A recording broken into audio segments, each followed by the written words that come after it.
Namo tassa bhagavato arahato samma sambuddhassa. Namo tassa bhagavato arahato samma sambuddhassa. Namo tassa Bhagavato arahato samma sambuddhassa.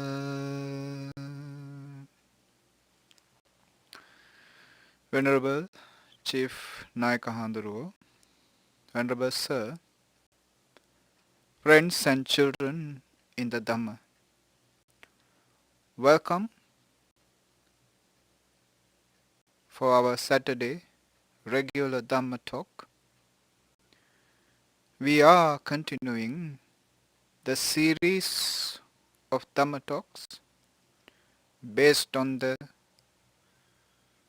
37 supportive factors for Nibbana.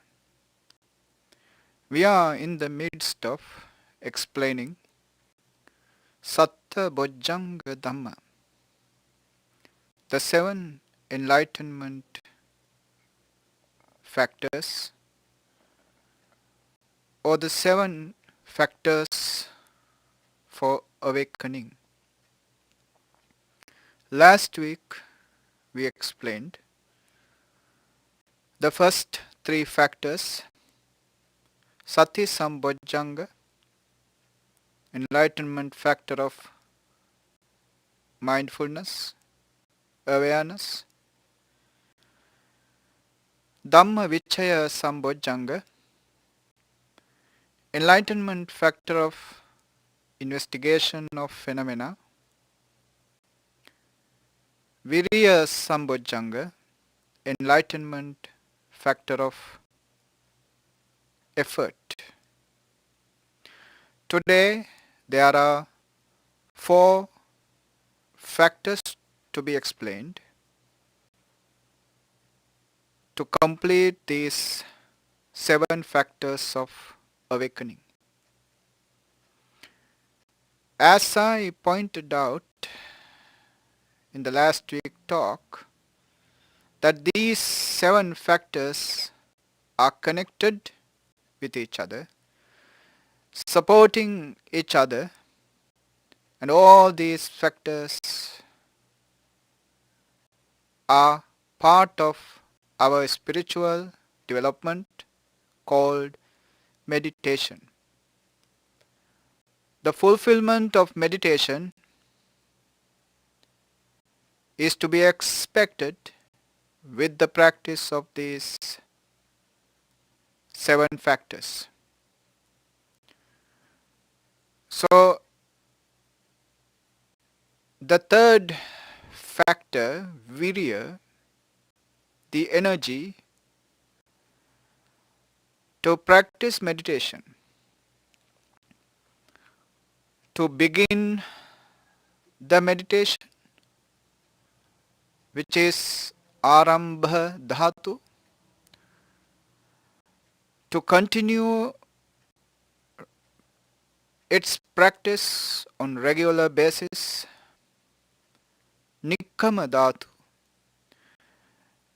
to continue its practice until a valid achievement is there, parakkama dhatu. Such a continuity of meditation happens in the mind according to these 7 factors, where there is happiness in the mind. There is a persistence, a continuity of energy to occur in the mind. So the energy to continue one's practice is to happen when there is piti, joy, happiness is in existence. In other words, when someone finds the happiness in the object, the joy in the object, that happiness, that joy persuade for one to continue to engage in the development of the meditation.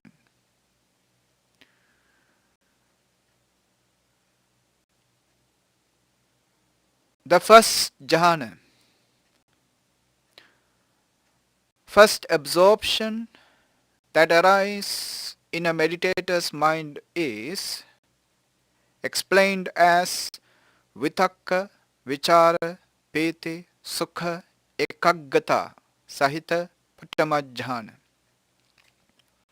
Patamajjhana, the first absorption, first jhana that arises with vitakka, initial application, vichara, the sustained application, piti, zest, joy, sukha, happiness, and ekaggata, one-pointedness. With the combination of these 5 factors, vitakka, vichara, piti, sukha, ekaggata,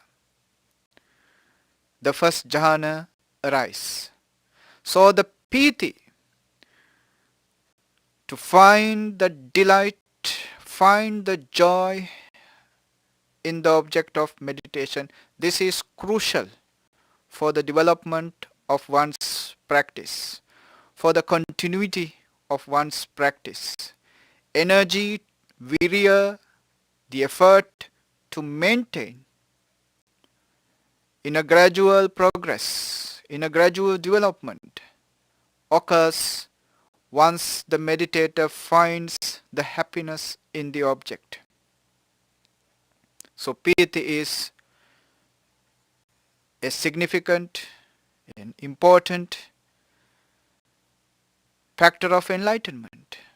How can you develop, cultivate your mindfulness, your awareness, your concentration? When you abhor the practice itself, when you dislike your practice, how can you continue to practice? When you have certain anger towards your practice, certain enmity, hatred towards your practice, how can you continue to practice? It is impossible. Therefore, the meditator must find happiness in meditation. When you find happiness in meditation, no one needs to persuade you, coax you, push you to meditation. You are yourselves voluntarily involving in this practice. So the meditation is supported by piti, the joy, the happiness. So therefore it is considered as a significant factor of enlightenment. And this is the opposite for anger, opposite for hatred, aversion.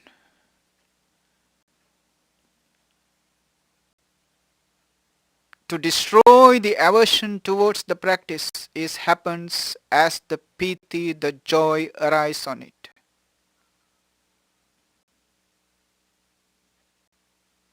This is hard to find because the mind is usually delightful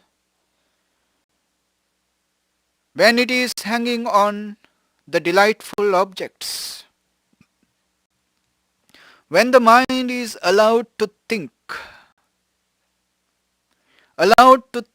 on the areas of sense pleasures, kama, raga, when the mind is allowed to hang on, to float with the subjects of sense pleasures. Mind is joyful. This is the natural tendency of the mind. Mind dislikes, rejects any kind of object which is not related to sense pleasures.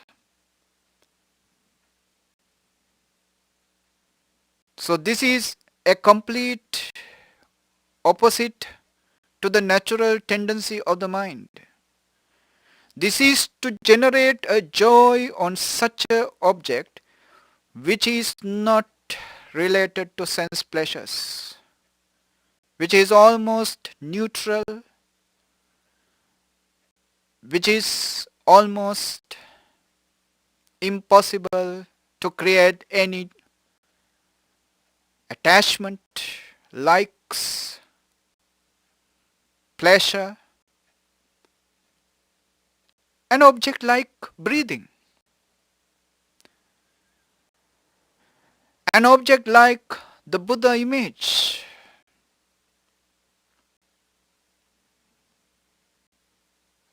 or a casino object, or an object of something disgusting. For example, the parts of the body, parts of the physical body, or the decaying process of a dead body. These are the objects one gains when he starts practicing. So the meditator is at first working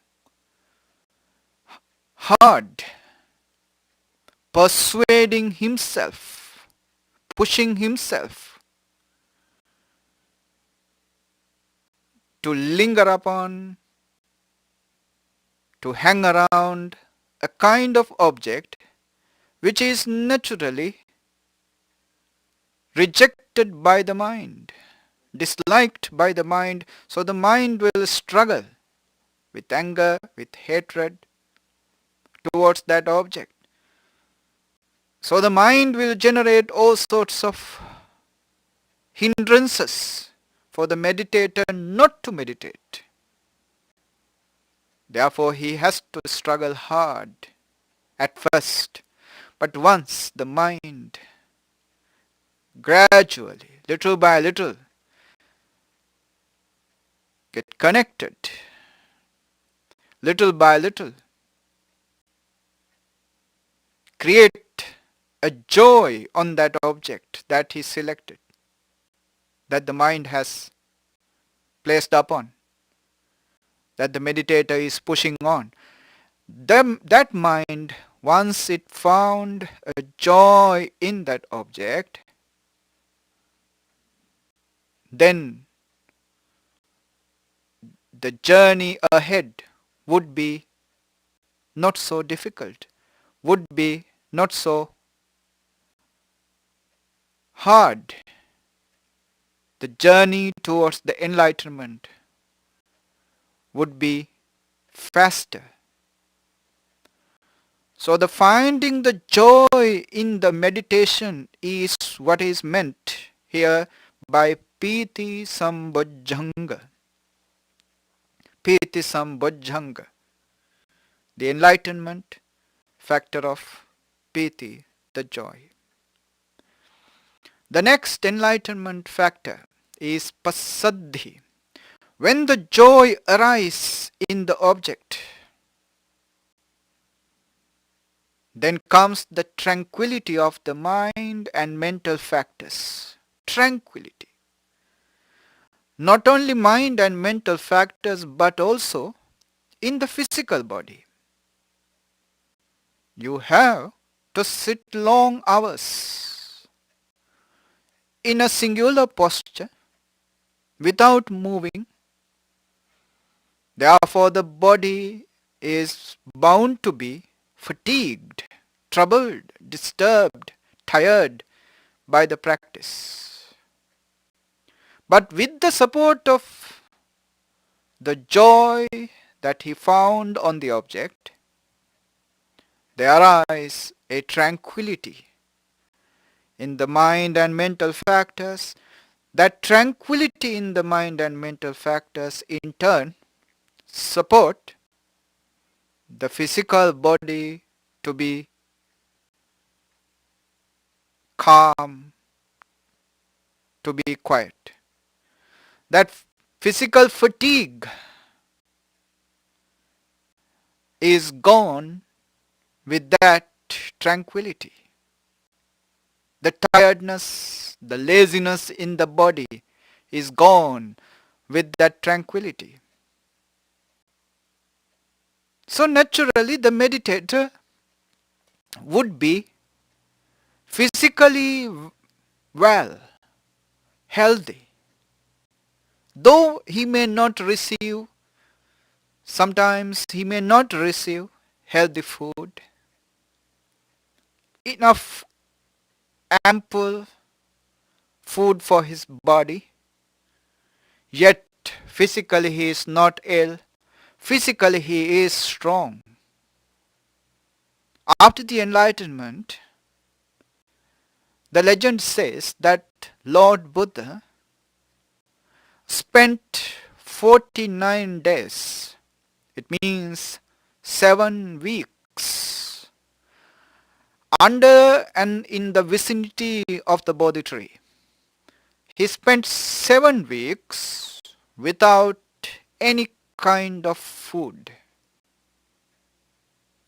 7 weeks. So how did his body survive without any kind of material food ingested into the body? That is the joy, the happiness arose in him.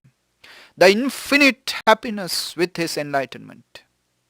Unimaginable to our kinds of mind. Such a joy, such a happiness arose in him with the enlightenment. That happiness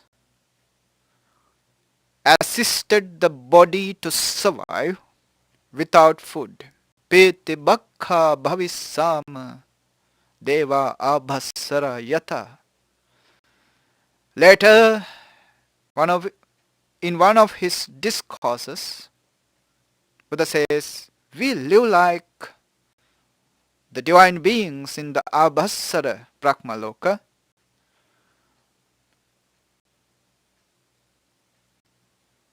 Being joyful with our spiritual happiness. We are spiritually joyful. That joy, that happiness, that piti sustain our physical body. So, piti and pasaddhi are related to each other. As the piti, the joy arises, the physically and mentally that person become tranquil. The joy that arises in meditation would not make him restless. In the world, when piti arises, people become restless. People forget the reality in the world.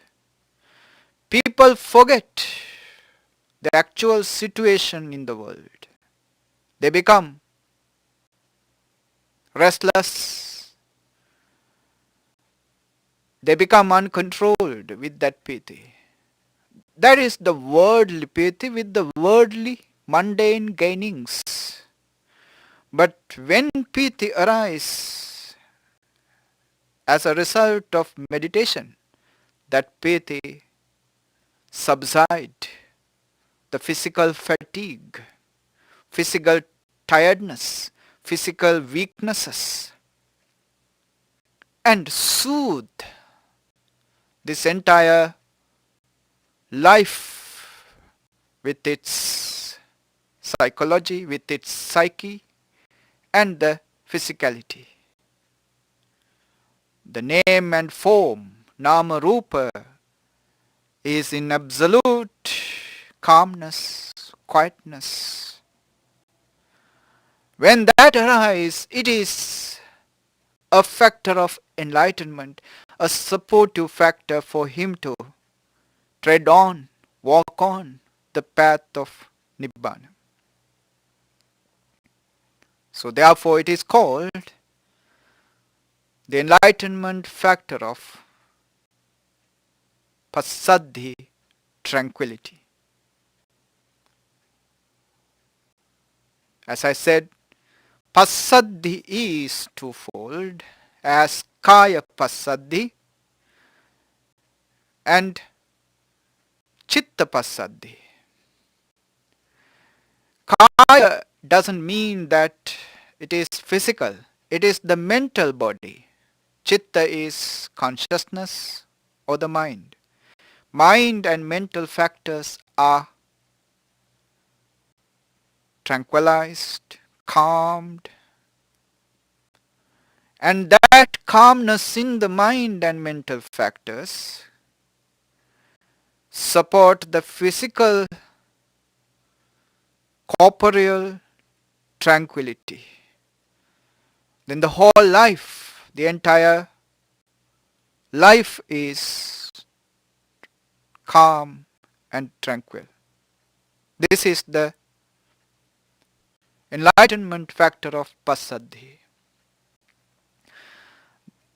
As the entire life in its dual aspects of body and mind is tranquil, and when it is joyful, there arise the concentration, absolute concentration, ultimate concentration. We call it samadhi, one-pointedness, where the trepidation of the mind is gone. A lake in absolute calmness, without even a ripple of water. That concentration arises in him. We call it samadhi.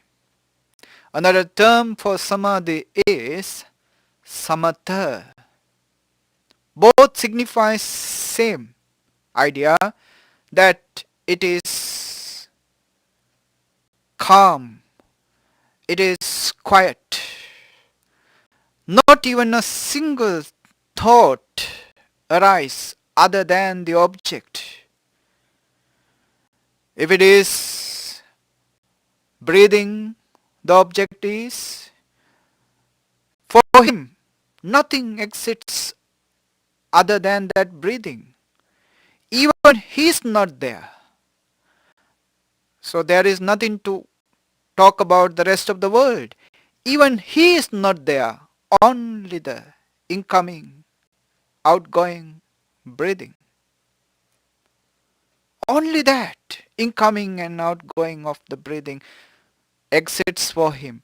Everything else is gone, vanished. This is the absolute, ultimate concentration. In that concentration, he understands the object completely, like something on his hand. He understands it absolutely.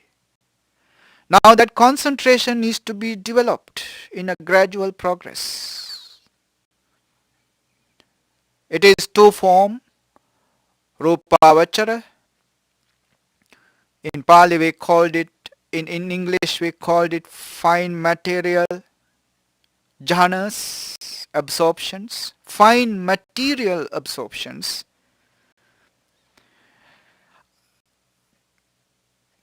There are four jhanas for fine material, as first, second, third, fourth.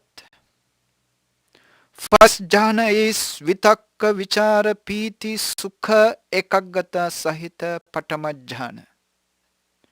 First jhana with initial application, sustained application, zest, happiness and concentration. Second jhana, piti sukha ekaggata sahita dutiya jhana. Initial application and sustained application is no more required. Therefore, only the joy, piti, and sukha, happiness, and ekaggata, one-pointedness. Sukha ekaggata sahita tatya jhana. Now the joy also has gotten rid of joy, only the sukha ekaggata, the happiness, the mental happiness, physical happiness that is naturally there, and ekaggata, one-pointedness. The fourth jhana is Opeca Equanimity Sahita Chatutta jhana.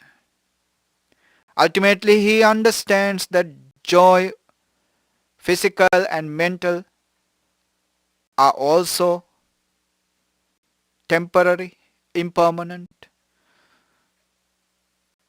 So at the fourth jhana, only the Opeca Equanimity arises. Equanimity. That everything is impermanent in this world.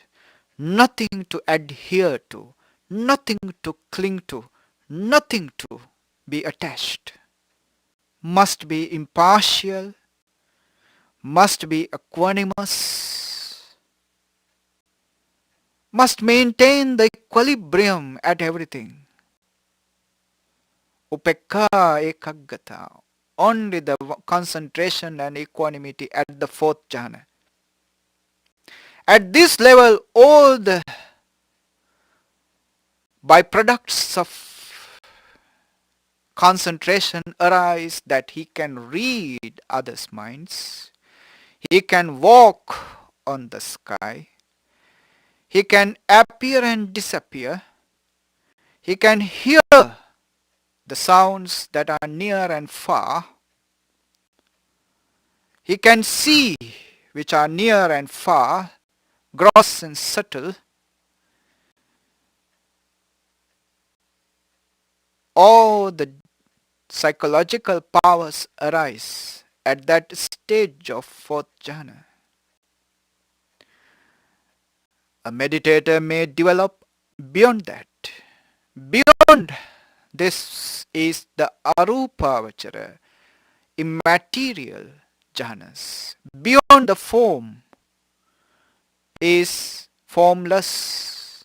He reaches to the first formless jhana, that this space is infinite. Akasa ananta ayatana akasananchayatana. The absorption that arises on the infinite space, akasa space, ananta infinite. First arupavachara jhana, akasananchayatana. Then the second jhana arises, vijnananchayatana, vijnana consciousness, ananta infinite ayatana object. His absorption arises, the infinite consciousness. Akinchanyayatana, natti kinchi, there is nothing, only the emptiness there. Both the space outside and the internal consciousness, only the emptiness is there. Nothing to take as solid, permanent, eternal. Natti kinchi, only the emptiness.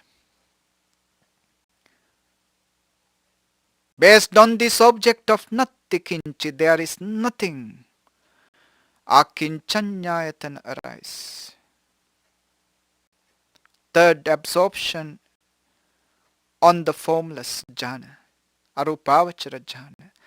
The last one Neva sanya na sanyayatana. By the time his consciousness has become so subtle, so refined, as if the consciousness, the chitta is there and not there, as if it is there or not there. It has become so refined and subtle.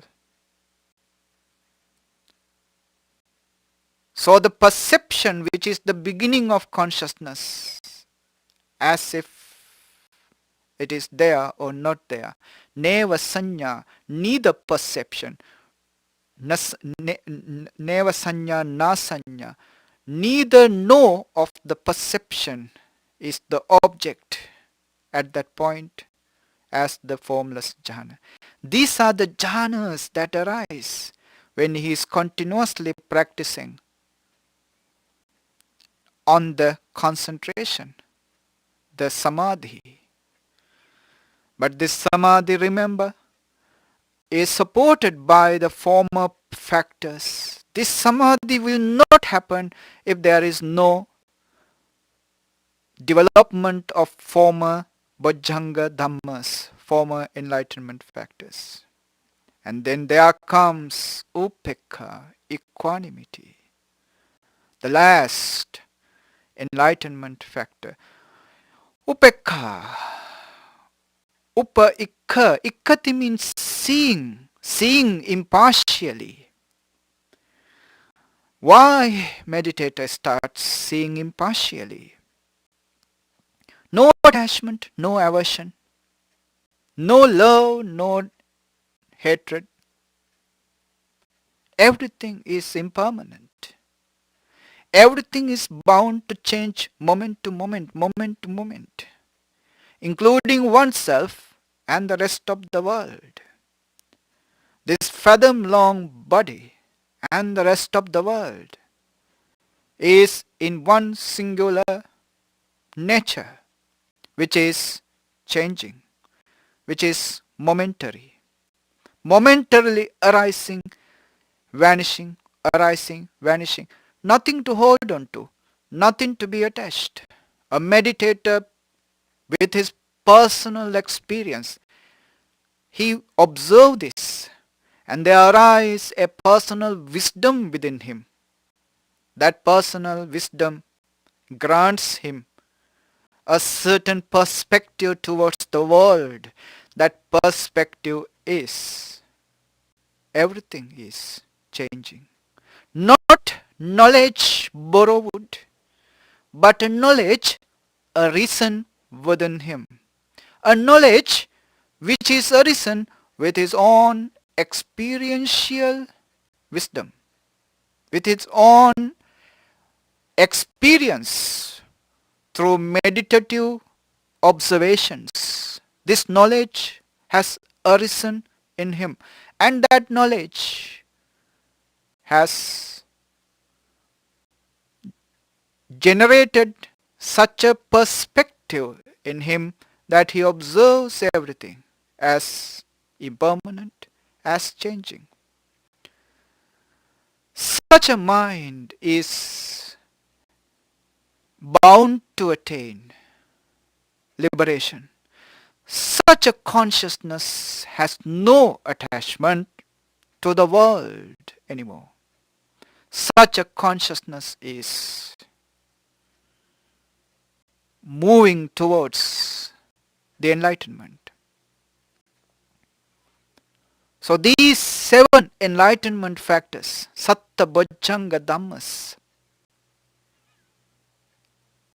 are mandatory for a practitioner, for a meditator to cultivate within. The sati, awareness, mindfulness brings the mind again and again to the object that he is being aware. If you forget the object, what brings back your awareness onto the object is sati, because it remembers, oh, in this moment, my object to which I must concentrate is sati, is this I must bring my mind here. That is sati. And Dhamma Vichaya, investigate on the object that he is meditating upon. He is concentrating upon. That is Dhamma Vichaya. Investigating on the phenomena, on the object, the phenomena of the object. Then the effort, virya. Virya to continue on this observation. Virya to continue on this practice, which is to begin the practice, arambha dhatu, continue its development, nikkama dhatu, parakkama dhatu, until you achieve the aspired goal.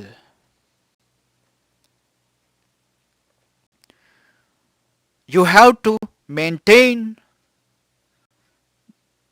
that energy. That energy cannot be maintained if you don't have any delight on the object.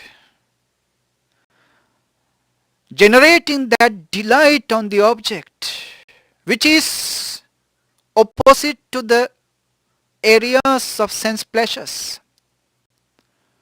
This object is not delightful for sense pleasures.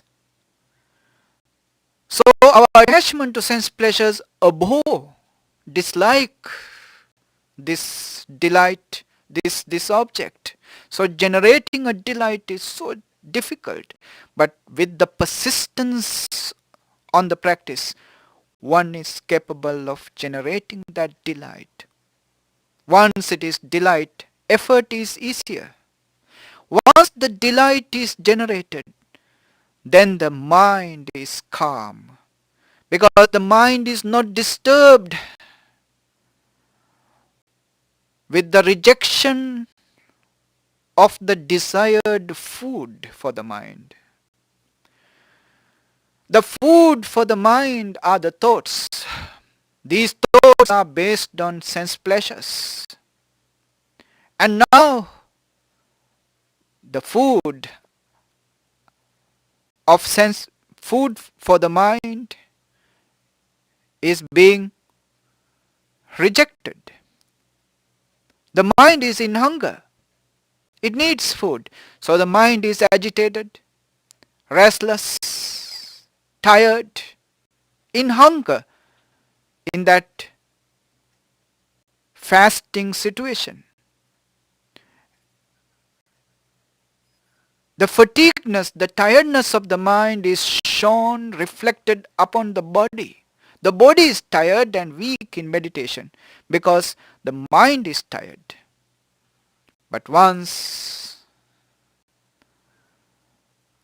concentration is established, once the mind found the delight, the joy in the object of meditation,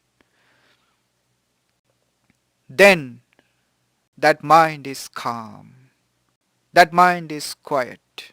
Because now that mind has found a novel object to be delight upon.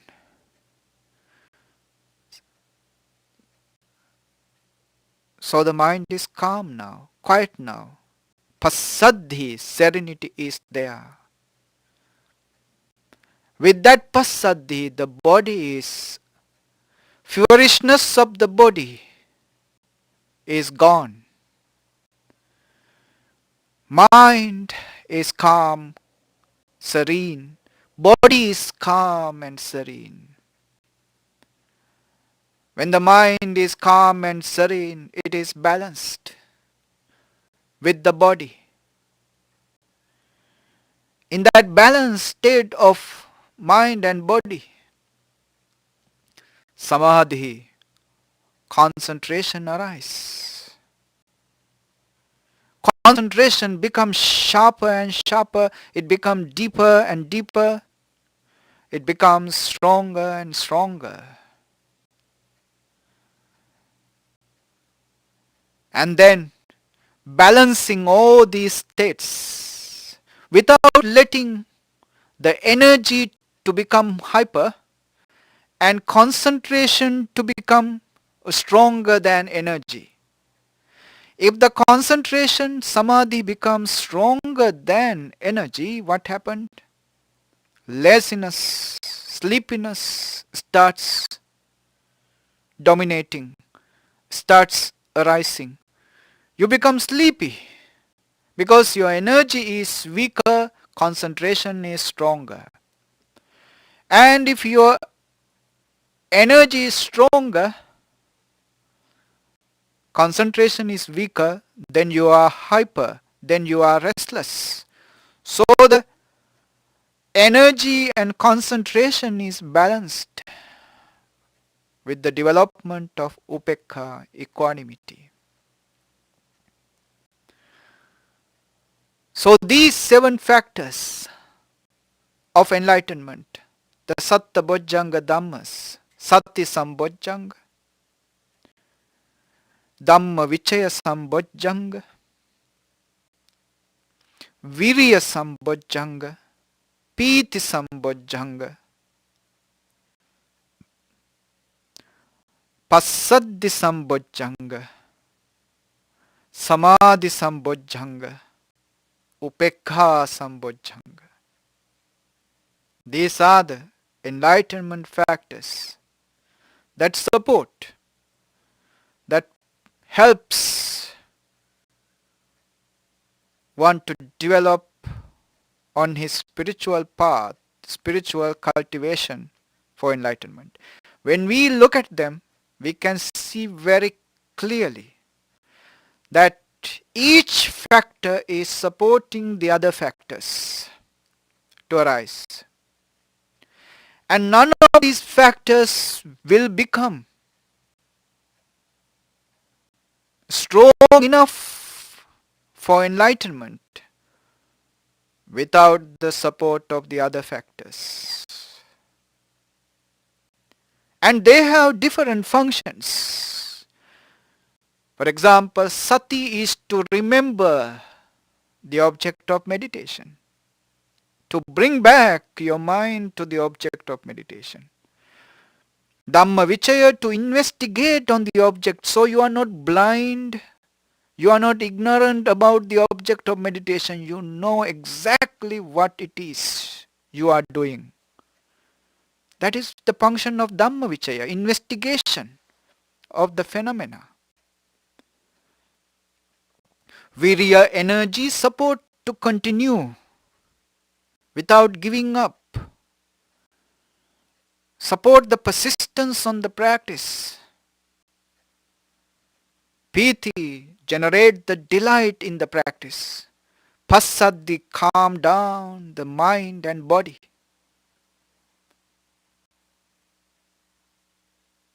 Samadhi, concentrate on the object.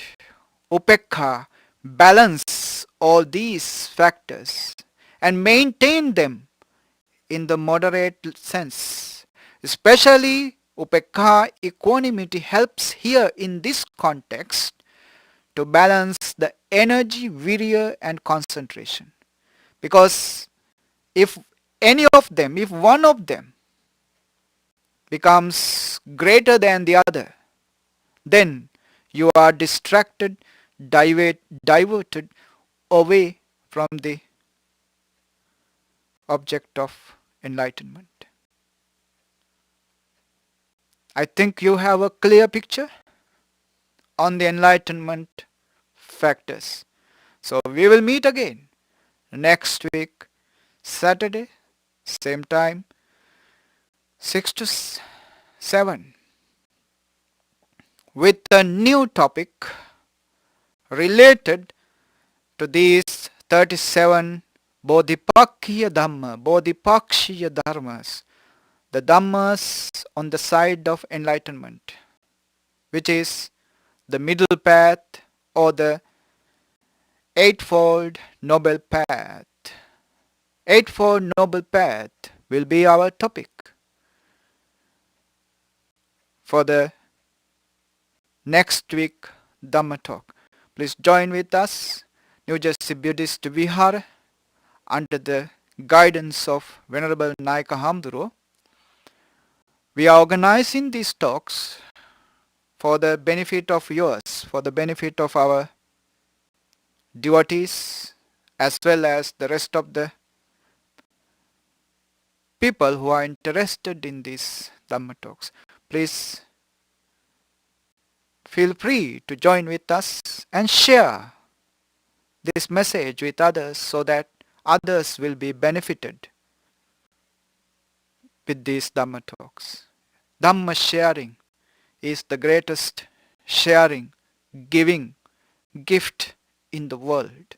So you can be part of it by sharing this news that there is a Dhamma talk on every Saturday, 6 to 7, broadcasted from New Jersey Buddhist Vihara. With that, let's conclude this Dhamma talk with the sharing. May all these merits be rejoiced with our departed ones and by the Devas. May all those departed ones, known and unknown, your ancestors, your forefathers, your relatives, here and in Sri Lanka, may they be rejoiced with these merits, with these meritorious thoughts that we generated by listening, by enjoying the Dhamma. May these merits be a supportive factor for them to overcome their misery and to attain the bliss, the joy, the happiness. May all our departed ones be rejoiced with these merits. Idamme ñātinang hotu sukhita hontu ñātayo. Idang me ñātinang hotu sukhita hontu ñātayo. Idam me ñātinang hotu sukhita hontu ñātayo.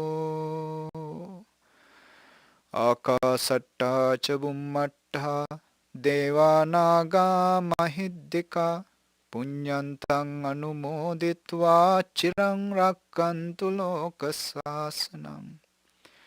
Akasatta ca bummatta devanaga mahiddika punyantang anumoditva chirang rakkantu lokasasanam.